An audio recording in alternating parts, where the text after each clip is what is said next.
All right,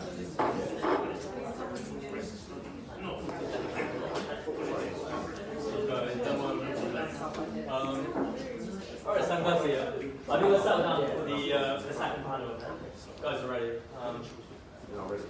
Okay, right, so firstly, apologies that Professor Sanjay can't be here. He's fortunately unwell, but we wish him a speedy recovery. So I want to welcome you, Ayon.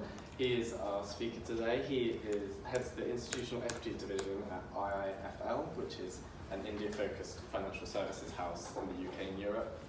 He has a lot of experience working with top global asset management companies, including private banks, pension funds, mutual funds, sovereign wealth, and hedge funds, advising them on investment in mainly listed companies in India. He has vast experience in Asian financial markets and investment banking, particularly with regards to Indian equities, regulations in India, macroeconomic, political, and cultural trends. He has also designed and chaired forums with corporate leaders, academics, and institutional investors to discuss issues and generate ideas on India, which are featured regularly in media. So without further ado, please join me in welcoming Ayon.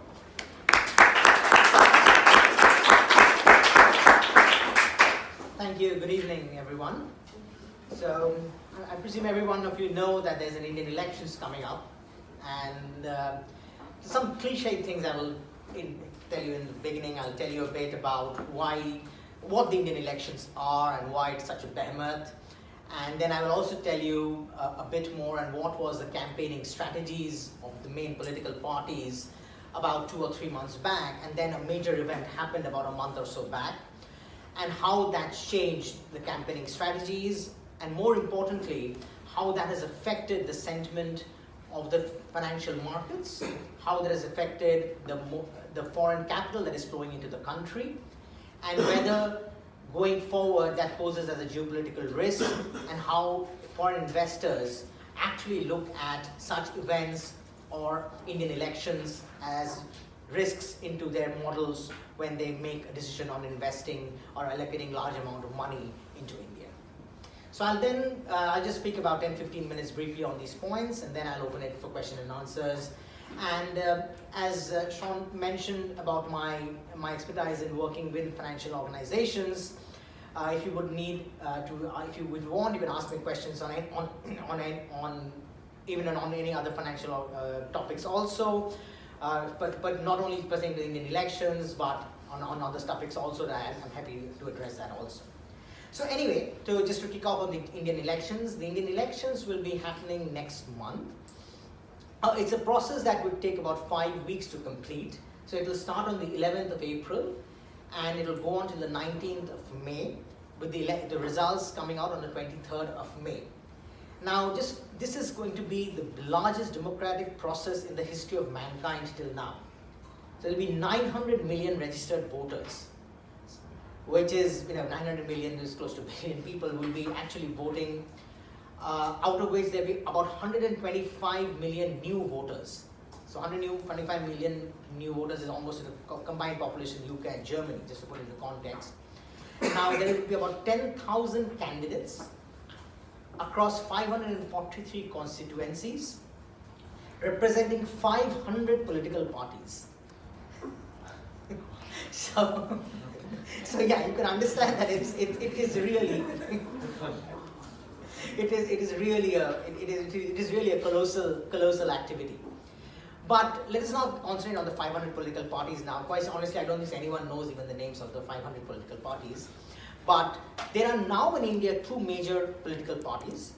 One is the incumbent government, which is the BJP, and their alliance, or their alliance is called the NDA, which is National Democratic Alliance. And the other is the erstwhile party which has been ruling India since independence for most of the time, which is the Congress Party, which is called the UPA. So the incumbent now is the BJP. And till about December, or rather till about January, the entire election process was fought, or rather the election mandate of most was on to seeing that how the government has performed. It was looking as a referendum on Mr. Modi, who was the Prime Minister of India, was looking as putting out a referendum on his policies and how it has progressed. And people were discussing on jobs creation, were discussing on what has been the agrarian crisis in the country. There was murmurs of a scam with the Rafale fighter jets. I know if you've heard of it, with the French company. But then something happened, and in fact, before I come to that, there was in India. I won't go to the political system, but there are even state elections in India. And in December, there were very important 3 state elections, which looked like as a semi-final to the actual elections. And in there, the ruling NDA, the incumbent, suffered a huge amount of losses. So once they suffered these losses, a lot of people factored in that Mr. Modi might not be getting a second term. And the opposition was gaining a lot of momentum. But something did happen on Valentine's Day, on the 14th of February, which is nothing related to Valentine's Day, unfortunately. It's a very, very sad incident happened, which has actually altered a lot of things. So what happened was, an army truck carrying 40 personnel returning home after duty was unfortunately killed by a terrorist attack by a suicide bomber. Now, a militant group claimed responsibility for it, and the leader of the militant group is residing in Pakistan. This created a huge furor in the country, and tensions between the two countries reached boiling point. So much so that, and in the Western press, I don't know if it speaks so much, but in the Indian media channels, it kept on saying that we want revenge, we want blood, and it boiled over, and there was a serious threat of a severe escalation on part of India. For 12 days, India tried putting pressure to the diplomatic channels. The Pakistan an envoy was called. They tried to escalate issues on the United Nations, but with things not really escalating, they thought of doing something on the ground. And 12 days after the attack, a squadron of fighter jets was flown across the line of control in Kashmir, and India claims that they destroyed a terrorist camp in a place called Balakot. Pakistan, we're not going to the claims of how many terrorists were killed or what Pakistan's claims were. This is not the forum to discuss that, but it was a retaliatory move where Pakistan condemned it and India celebrated it, but that gave rise to serious concerns of 2 nuclear-powered countries coming on the brink of war. For the first time ever, there came a very, very serious threat. Things got even further murky when an Indian pilot was actually shot down, taken as hostage, or rather taken as a prisoner of war by Pakistan. Then China and US intervened, and after 2 days of being in captivity, the Indian pilot was released by the Pakistan Prime Minister. That diffused a lot of tensions, and maybe by the 10th of March, things restored to normal. But what this whole incident did was, this whole incident removed the focus of the elections from focusing on jobs, from focusing on what would be the referendum on Mr. Modi's policies, on whether the farmers have been adequately compensated, what is the state of the economy, to something as a nationalistic spirit. And in India, exit polls are banned till the election results are announced. So a lot of opinion polls come up. So these opinion polls, which were previously giving a 50% chance to Mr. Modi coming back to power, suddenly all of them, post this incident, predicted a sure-shot majority for Mr. Modi. Now, what are the reasons for that? The reasons for that is the nationalistic spirit is very high now. The opposition leader do not really have a counter argument against this to actually come back and think. The parliament is not in session anymore to actually challenge Mr. Modi on some of the things that he has done. So this is the context of it, and it now seems to be factored in looking at this. Now coming down to stock markets, now how the stock markets have reacted. Now we all look at geopolitical risk and investment and how does that matter. Of course, in the first few days of this whole Kashmir proxy war, as we call it, it was not really a war. It was not even a proxy war. It was more of signaling from both sides. So what really happened? The stock market corrected a bit. There was a bit of capital outflow from India, but a very, very negligible point. But once it was ascertained that a real war cannot happen, and more importantly, that this can actually strategically help the NDA, which is the incumbent government, coming back to power in the sense that it can shove the other issues under the carpet. It gave rise to something remarkable. And I'm going to give you some statistics here. I track the foreign institutional flows that come into the Indian markets. How much money the institutional investors invest in India. Last year, because of a lot of issues, not just related to India, but a lot of issues where the trade happened out of emerging markets to developed markets because of a stronger dollar currency. I'm not getting into economics there. Close to $5 billion of outflow happened from the Indian markets. Just in the last 1 month, like if I take 20th of February as the ballpark date, $6 billion, which is much more than the total outflow that has happened in the last year. $6 billion of inflow has happened in just 1 month. Now, putting into context, the whole of 2017, for example, $8 billion came in. As I said, 2018, we had an outflow of $5 billion. So just in 1 month, you had $6 billion of inflow into the market. And this is foreigners buying into the market. So why was there this inflow of money? The simple reason is, when investors look at a country, they mainly look at two things. They mainly look at a political stability coming in. And at this point, I think the investors were pretty much confident that given this incident and seeing some of the opinion poll results, that there is more than a reasonable chance of a stable government in the center.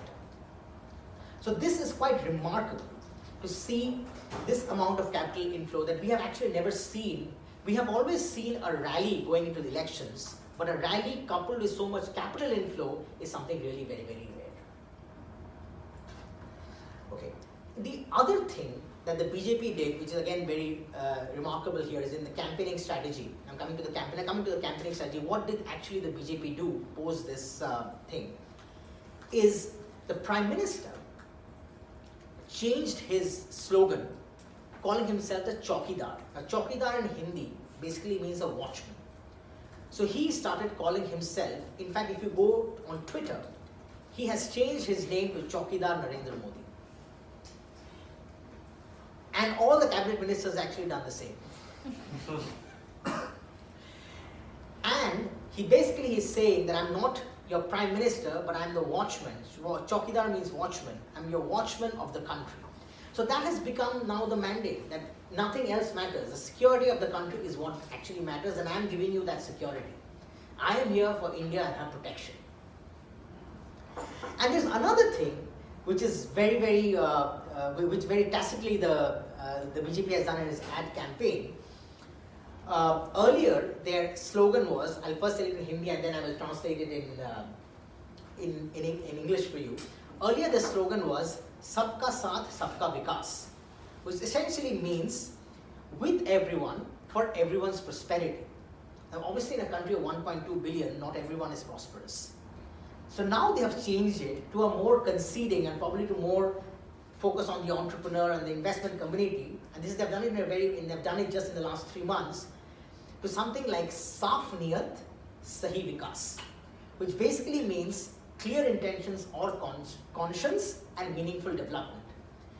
So basically what he is trying to signal is that, well, some of our measures like demonetization or the goods and services tax may not have yielded the right results, but our guy is clean. He has got clear intentions, so please give him a second term. Okay. So all these things aside, does politics really matter? In the end, how much does politics or how much does a government really matter to investments when investors are coming into India? The truth be told, it does not really matter too much. When I speak to most investors, they definitely prefer a stable government and a continuation of the reform agenda. But now, the political risk premium in the cost of equity in India has reduced. Now, the cost of equity is basically the cost you put on top of the risk premium. That basically the risk factor that you associated on investing in an equity product. And in that, there is a country risk associated with it. And in the country risk, we ascertain a political risk element. And in India, the country risk, almost 90% of the country risk in India is its currency. Because any time that we have seen major outflow from India, where our money has gone out of India, has been in phases where the currency has rapidly depreciated. Because most of the time, India being a country which has a huge oil bill and a country which has a huge current account deficit, it becomes at times a hostage on the oil prices.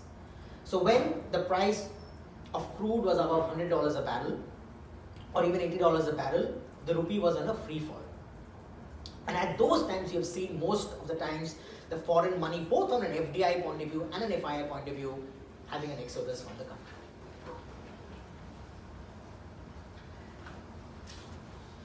And now coming to the Kashmir situation, is that again a very, very serious risk? Again, most investors do not factor the Kashmir crisis as a serious stress when they are doing a model on India. Some in the Western world may have this perception, but the foreign investors actually do not see the India-Pakistan issue as something as serious as, say, for example, the Palestine-Israel issue. It's a very serious issue, don't get me wrong, the Kashmir issue is really very, very serious, but it is unlikely to escalate into a war anytime soon. Because India and Pakistan both have their own personal internal issues.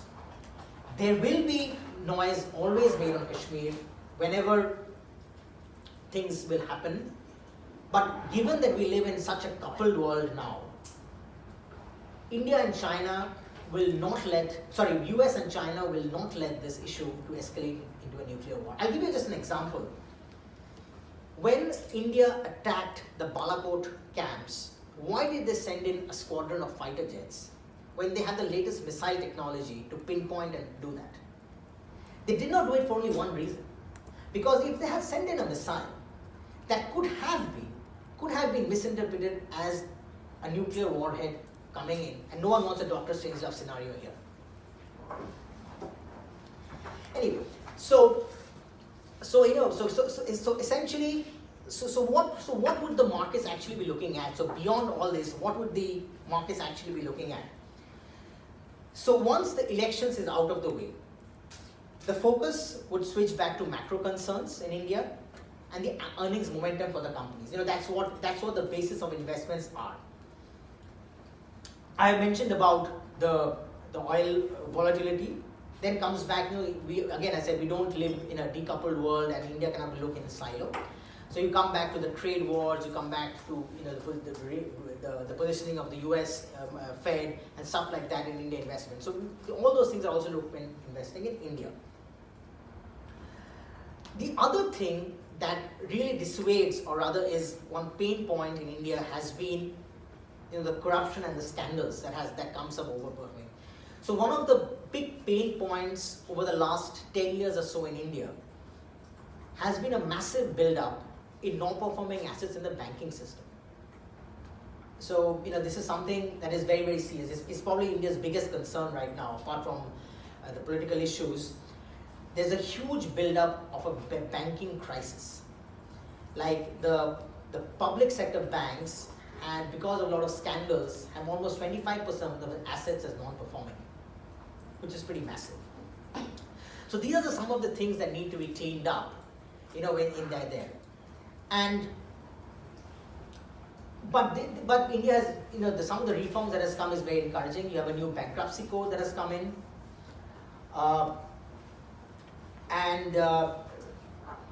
some of the things that is looking good is, we have having improving corporate governance, we are having proper disclosure, the regulations are getting easier in India to invest in. And you might have also read that in World Bank Ease of Doing Business ranking in the last 2 years, India has risen from 130 to 77, which is again very, very encouraging in that way.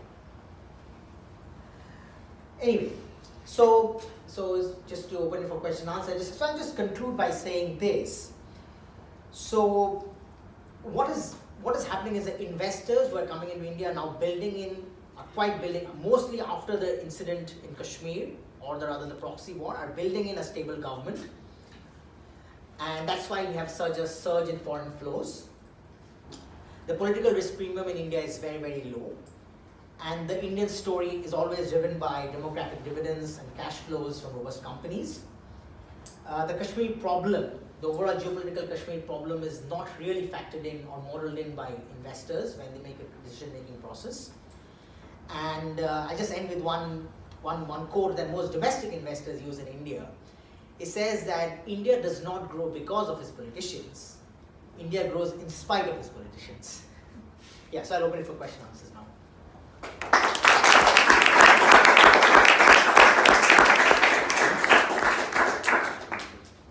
Yes. Hi, thanks for speaking.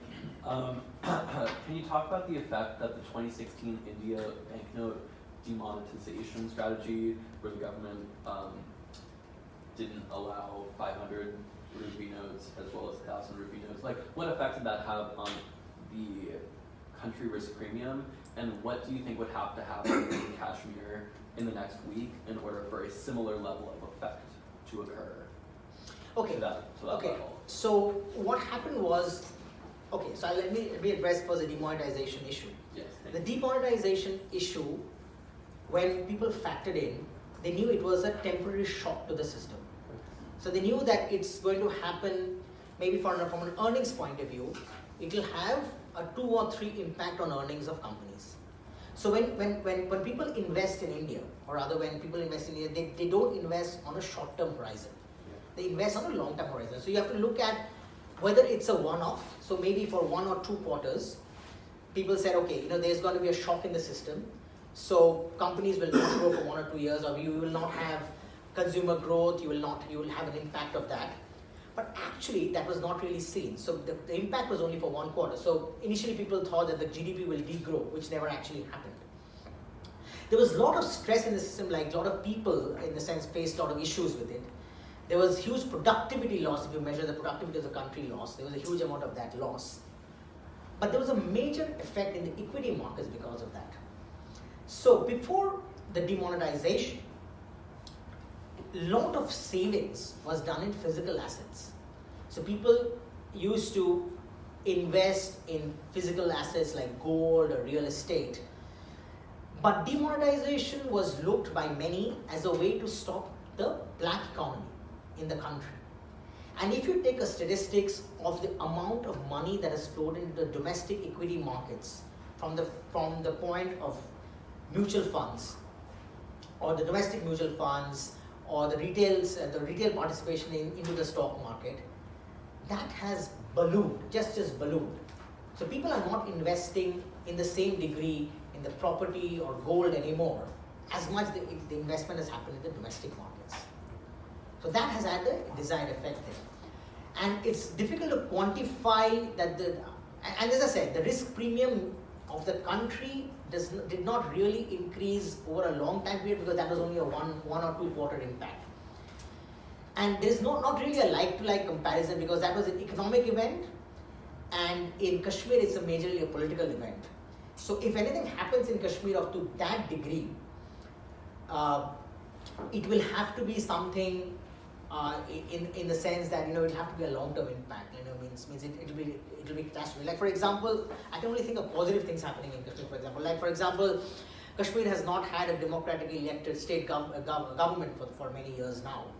So Indians are not allowed to purchase land in Kashmir, for example. So there are a lot of positives to be happening there. So in that way.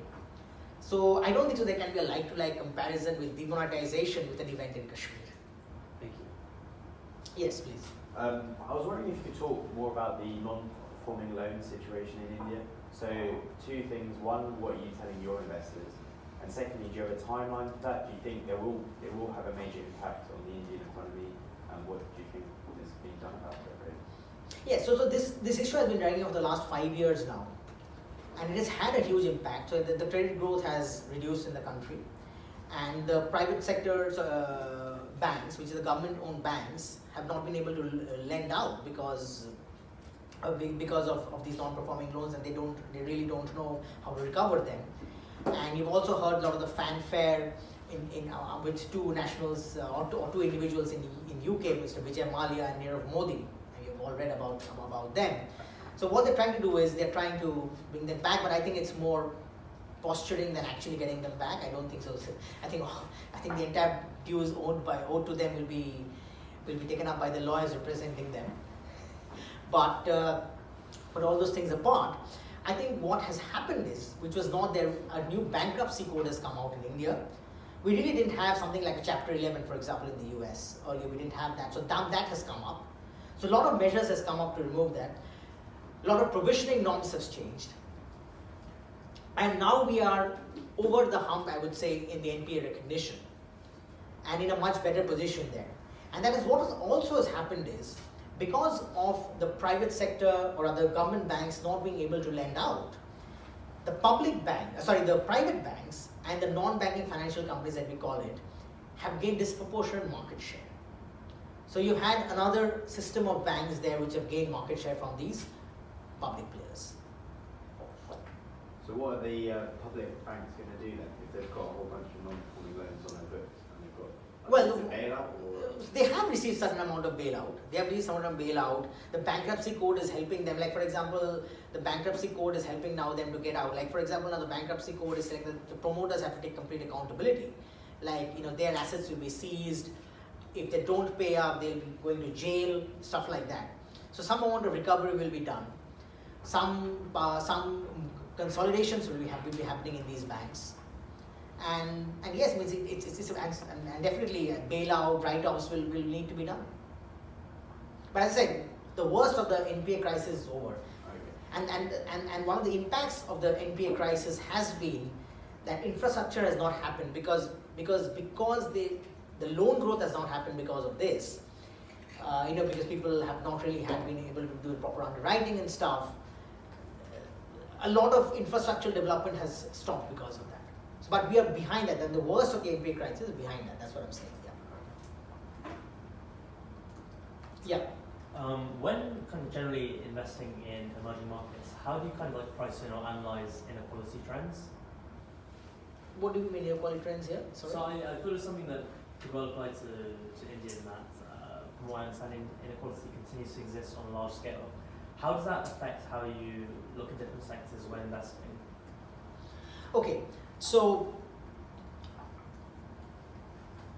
firstly in India, one more thing I should have mentioned this before I answer your question is, there are two ways of investing here. Is one, if you're looking at FDI investment, like say today Walmart wants to set up a factory somewhere in India. Okay, there is a huge amount of competition now coming in between the states.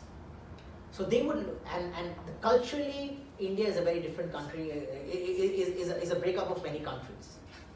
So they would probably go, if that is something that they would like to look at, what are the cultural trends, or as you said, the inequality trend, say in the north versus the south. Is south a more, where, let us say the Gini coefficient is maybe more rational there than in the north. And they go down on south. They would actually look at setting up their base there. And one thing that India and that has happened in India is the goods and services tax. The goods and services tax basically is like they have created a common market across the country. Earlier it was like, let me put it a term. It was like the EU with borders. Like even though it is one country, you needed to pay tax in different states.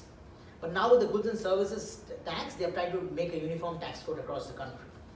So now, I can actually set up my factory is only in one place of India and actually distribute all over. So if I'm a Chinese company or an American company or an Australian company, I can actually select one particular state in India where I believe my inequality or my rationale or my culture goes with that, or I feel the government is more aligned with my thinking. And that has also made a lot of competition, healthy competition among the states. So states are now fighting for a lot of FDI among themselves. Yeah. But yes, so for example, people are still, or rather the service industry, for example, is predominantly in the south over the north. Manufacturing industry also is predominantly in the south over the north.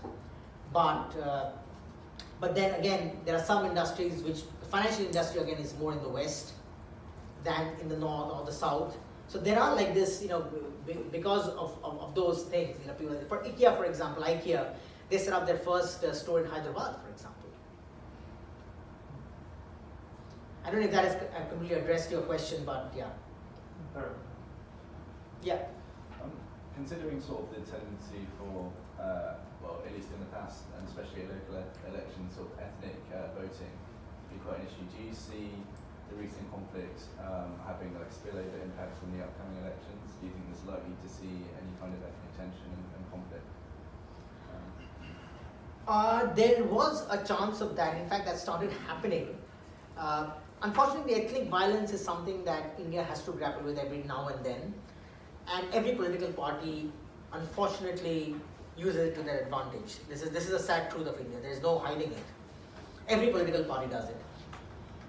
Right after the Kashmir issue, there was a backlash against Kashmiris in India. There was incidents where some Kashmiri people staying in certain parts of India were harassed, were beaten up, but it did not boil over to a certain extent. But what it does, it sometimes does boil over, but given now that, let me put it that way, it will have a very, very minor effect, but I don't think it will have that major effect to that. It is more of, what this incident has done is, it has overshadowed any other incident to campaign and brought in force a nationalistic spirit and projected Modi as a hero to protect the country over his shortcomings. Yeah. What, from your perspective, are sort of the prospects for a second Modi term, given that lots of the problems that actually mattered before the conflict aren't solved? Do you think that maybe support for his government will erode in the future quite quickly once this whole incident is forgotten? So your question is, what are the prospects of him coming back to power, or what are the prospects of him prospering? More the, yes, exactly. Okay, so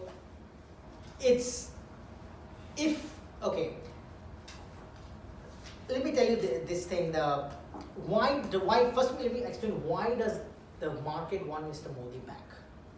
Okay, it means why is he considered the darling of the market? He's not really considered the darling of the market, but he is considered the best among all the options available. Now, the other option, if Mr. Modi does not come to power, Congress cannot come to power on its own. So the second option that is going to happen if Mr. Modi does not come to power is a group, what we call the Mahagathbandhan. Is a great coalition.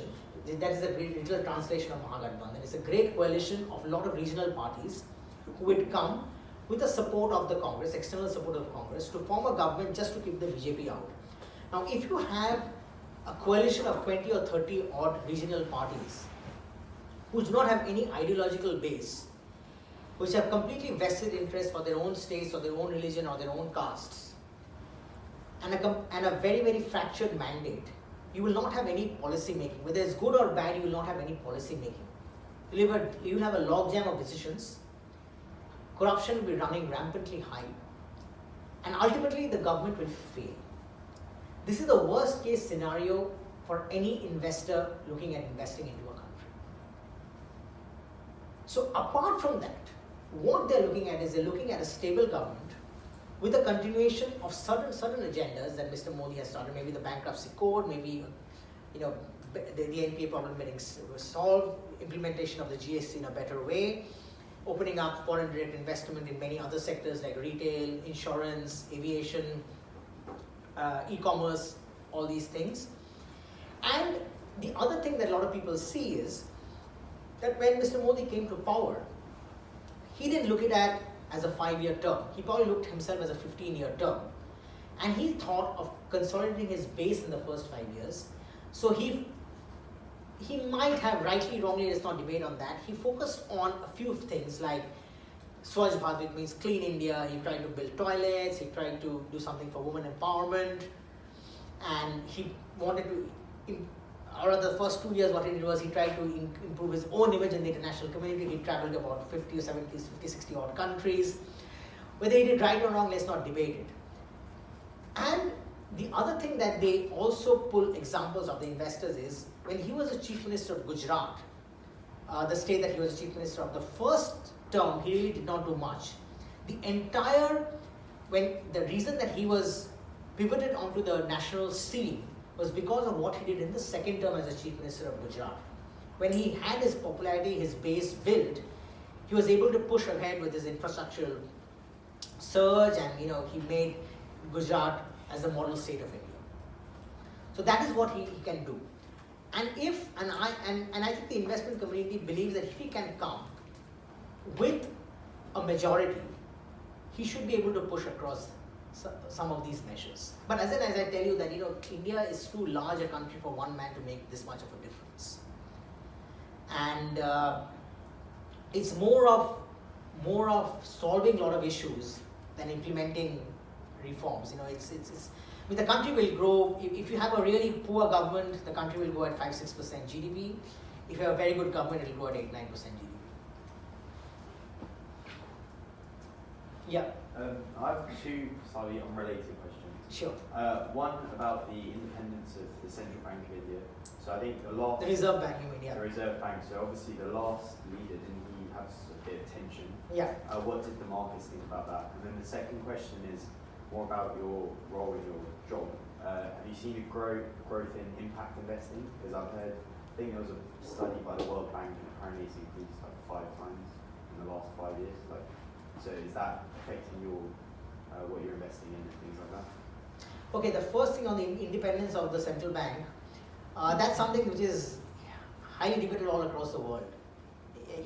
Have you seen Donald Trump's tweets about the Fed governor?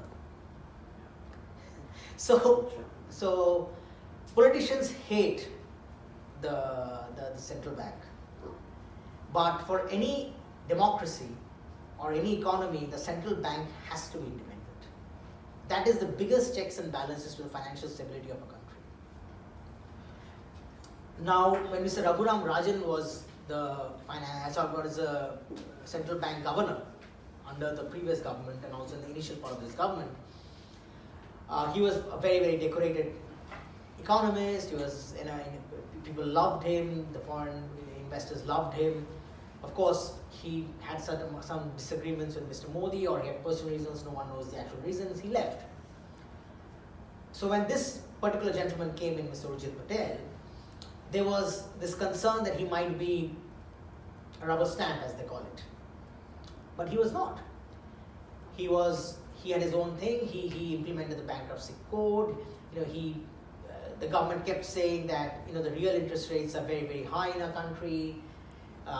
So we need cuts in interest rates. That did not happen. And finally, it went in a public spat and he was asked to resign. So now again someone has come in. Again the same questions have started to arise, whether this guy is really independent or not. So I think this back and forth will continuously go on. And it's up to the investors to decide, really. It means, if the end of the day, the central bank has only one job, one real job, which is to control inflation. If inflation goes out of whack in India, then everyone can see what the impact will be. And no politician in India can afford. Means the last government lost the elections was because inflation was running in double digits. India is a country that cannot afford very, very high inflation. So if the independence of the central bank is compromised to the point that free money is so rampant that inflation is going out of whack, I think that will not be the case. And the question of impact investing, yes, that is definitely, as you said, that has definitely risen, but from India's point of view, not really.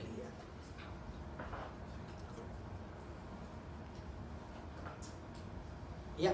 I just had a more general question over what your position is on the dollar. Firstly, if you could talk about the relationship between the Indian economy and the dollar, and Yes. whether, there's a lot of commentary right now that whether or not we should be worried about the offload from Chinese and Russian sovereign funds on the dollar, and whether China is trying to break the dollar hegemony, and whether that's something that we should be worried about in general. Okay, so let's take a step back and say why the dollar was a very, very strong currency last 1 year. It was mainly because of the fact that the US economy was extremely strong, and the dollar, and basically you had a scenario where the Fed was hiking rates. So the interest rates were going up, and the US bond yields were over 3%. And you were in a scenario where you had a very, very strong US economy, you had strong rising bond yields, and there was money flowing out of emerging markets into developed markets. So it's a classic scenario there. But what has happened from December onwards has been that it has flipped. The S&P earnings are not growing at 25% anymore.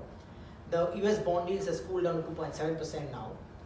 And yesterday itself, the Fed chairman came up saying that they're going to be in a phase of an extended pause. So whenever you have an extended pause, your currency normally depreciates. So now the currency has again started to depreciate a bit. So my feeling is that the dollar will remain flat or be a weakening currency compared to other emerging markets for this year. China has a massive problem in the sense that China's debt to GDP is 300%, which is remarkable if you think of it. That can potentially blow up. But China also has the largest reserves of foreign currency in the world, for which it uses to tweak its currency. So a lot of people may say that RMB is an artificially strong currency or artificially weak currency, depending on when the situation is. What the thing is, it's not a market-determined currency because of the massive foreign reserves that China holds. So the risk is there that today, if China starts selling its trillions and trillions of foreign reserves, you could see a weakening of the US dollar. But in general, I think that if you are an investor, or you are looking at investing, or you're looking at an investment thesis, I think long the US dollar is not the right strategy. I will not say short the US dollar is the right strategy, but long the US dollar may not be the right strategy right now. Sorry, and what was your next question?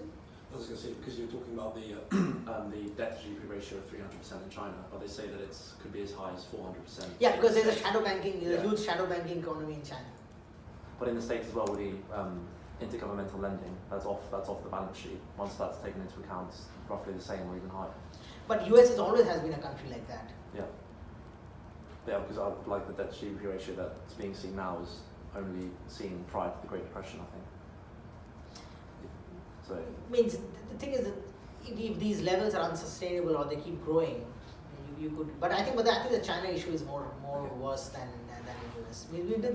Culturally, I think people in US are more accustomed to debt, but in China it is like when you see a debt binge happening from 100 to 300 in a space of 10 years, that's a question of worry. Yeah.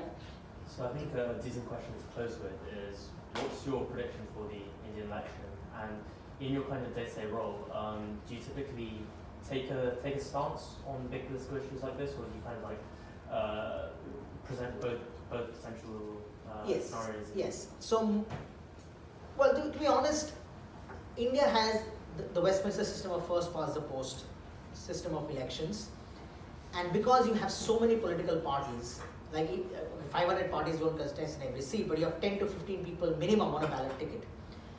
So 2 or 3 percentage points in votes can translate to 10 or 15 seats here and there. And I'll just give a little long answer to this because it's the last time I'll give it. There's one state called Uttar Pradesh in India, which has 80 seats. The population of Uttar Pradesh is more than Brazil. 1 in 6 Indians live in Uttar Pradesh. And that is a make or break state. no psephologists till now have been able to predict correctly how many seats the NDA is going to get there. Last time the BJP got 71 out of the 80 seats. This time the number is anything between 20 to 70, depending on the opinion poll that you listen to. And the reason for that is that two of the regional parties have joined hands to give the BJP out. So that's going to be the make or break. So there's a saying again in Hindi, I'm going to tell you in Hindi first, that UP Delhi ke dwar hote hain. Basically means UP are the gates to Delhi. Literally UP are the gates to Delhi.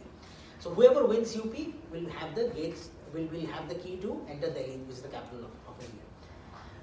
So that state no one has, and so opinion polls also has to be taken with a pinch of salt, because only 60% of the time has opinion polls been correct in India. Because it's such a huge country, and because it's the first past the post system of ballot. Like last time BJP got only 30% of votes all across the country, but yet they got more than half the seats. So it's difficult to predict that way. From a market point of view, if the BJP does not come to power, you'll see a significant correction in the market. There'll be a correction. My base case still is that the BJP will win, or they will be close to majority. If the third front government comes through, you will see a correction in the market, and then you will see buying in the market. Because as I said, people when they look at long term, they are looking at more of bottom up stock ideas and bottom up robust companies with strong balance sheets. We saw that happen in 2004 also. 2004 was when the result of the result of the election was against what was popularly perceived. The market fell about 20%. But then, it's all over the world, but let me put in India's context, India had the biggest bull run in its history. From 2004 to 2008, the market went up 4 times in 4 years. I'm not saying it's going to happen now, but what I'm saying is that from a long-term strategic point of view, I think if it's an opportunity to invest, if there is a meaningful correction in the market with this political event, I think people will be looking at getting in. But at this point of time, I think the base case would be a close to majority for the incumbent. Okay, then I think that's a decent thing. Okay, thank you very much.